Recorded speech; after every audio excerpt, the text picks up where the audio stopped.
संगीत नाटक एलिजाबेथ जो कि 1992 में बना था, उसमें मृत्यु कोई भयावह या अंधकारमय व्यक्ति या शक्ति नहीं है। वह एक रहस्यमयी, आकर्षक और सम्मोहन भरा व्यक्तित्व है जो एलिजाबेथ का जीवन भर पीछा करता है। वह उसे चोट नहीं पहुंचाता, बल्कि उसे उस साम्राज्यवादी दरबार और पितृसत्तात्मक बंधनों से मुक्त होने का मार्ग दिखाता है जहां उसकी आत्मा घुटती है। यह मृत्यु लगभग एक साथी की तरह है जो उसे शरीर, कर्तव्य और प्रसिद्धि की सीमाओं से परे ले जाना चाहता है। एलिजाबेथ के लिए डेटॉर्ड यही एकमात्र साथी है जो उसकी स्वतंत्रता की गहरी प्यास को समझता है। भगवान कृष्ण अर्जुन से कहते हैं, गीता में मृत्यु कोई खलनायक नहीं, यह एक द्वार है, एक संक्रमण।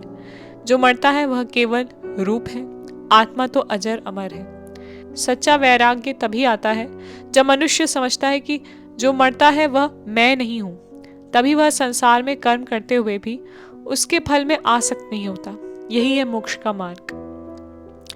एलिजाबेथ की कथा में हमें यह दिखता है।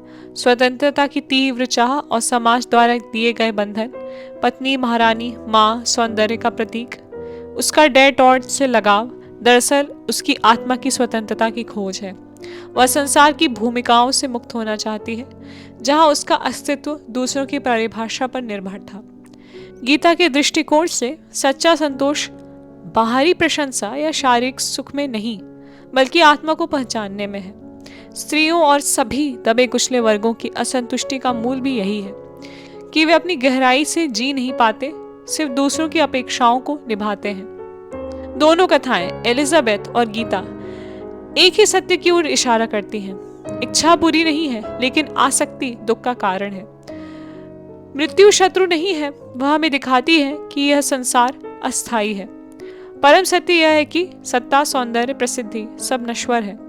मुक्ति तब आती है जब मनुष्य जान लेता है कि उसका असली स्वरूप इन सब से परे है। एलिजाबेथ का डेटॉर्ड के प्रति अंतिम समर्पण इतिहास की दृष्टि से भले ही त्रासदी लगे, पर दार्शनिक दृष्टि से यह आत्मा की मुक्ति का प्रतीक है। जैसे गीता कहती है, मृत्यु अंत नहीं, परिवर्तन है। मृत्यु हमें तात्कालिकता सिखाती है, गीता हमें समत्व सिखाती है। और स्त्री का सच्चा संतोष तभी आता है जब उसका सुख बाहरी मान्यता से नहीं, आंतरिक स्वतंत्रता से जुड़ा होता है। इस संबंध में परम सत्य ना तो ठंडा वैराग्य है, ना ही सांसारिक भोग। यह वह स्पष्टता है जो कहती है, जीवन का नृत्य जिसमें प्रेम, रचना, दुख और मृत्यु सब शामिल हैं, क्षणिक है, पर जो उसे देखता है वह साक्षी, वह आत्मा अविनाशी है।